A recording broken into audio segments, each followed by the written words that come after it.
doing it, and great feel and understanding for them, and these unique RPOs with a coach that loves to design them and create them and dial them up is ideal. Now the next level is Terry McLaurin and Jahan Dotson, hopefully for their RPO offense, getting a ton of one-on-ones. And those one-on-ones, space being created by some of the condensed splits that we saw with Kansas City. And those players getting a ton of one-on-one opportunities with passes that aren't highly difficult, right? The RPO, you get players coming downhill, you get a wrap in or a slant or a quick little fade with space. I think that's a big deal for their offense. And then Brian Robinson should have great numbers and leverage to run on. Yeah, I'm a huge fan of Sam Howell. His tape before the year before he came out in the draft, when he had Dyami Brown in the better offensive line, was really impressive in terms of his athleticism and arm strength. But are we sure he's the starting quarterback is my question.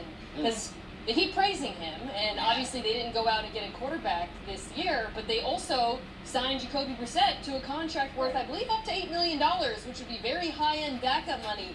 And if they had a true quarterback competition in Washington this summer, and Jacoby Brissett played the way he did last season in Cleveland, 8th in QBR, 7th in DVOA, 4th in CPOE, completion percentage over expectation, those are all stats that account for competition and reflect how well he played, I'm not so sure Sam Howell would win, and that's not a ding on him. It's more just acknowledging the fact that Jacoby Brissett played well last year.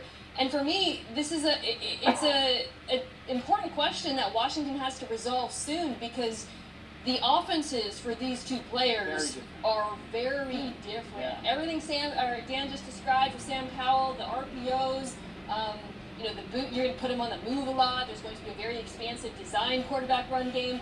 That's not what you call for Jacoby Brissett, who's a traditional pocket passer. So I think Washington has to decide sooner rather than later what approach they want to take this season.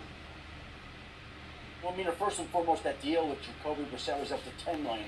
So it sounds like they're trying to figure it out. Well, we could pay him like a starter, but he might be a backup. We don't know yet. But on the other hand, they have stood firmly behind Sam Howell and have made it known that this is the guy that they plan to kind of take a long look at and even have as their starting quarterback. Now, let's just say Sam Howell does hit. And again, we go back to this offseason. Washington never seemed to make any attempts to go after any other quarterbacks in free agency, trade for a guy, pursue any quarterback in the draft. They seem kind of content riding it out with Jacoby Brissett and Sam Howell. But follow me now. If Sam Howell happens to hit, then the Washington Commanders hit the mother load, because they then have him under a rookie contract for the next 2 years in a competitive NFC East. That is a huge advantage if, and it's a huge if he turns out to be a good NFL starting quarterback. So in a way, they can roll the dice, take a look, see if he is what they thought he was last preseason when he kind of flashed, kind of popped, kind of looked pretty good. And if he works, then they really have a big advantage the next couple of years. And the good news is if he doesn't, there's like no better fit as far as the quarterback. You don't have to call him the starter because you know he's going to eventually start games. Then Jacoby Brissett, it happens every time. Every team he's been with, New England, Indianapolis, Miami, Cleveland, he just finds a way into the starting lineup for some number of games. So it's coming on NFL.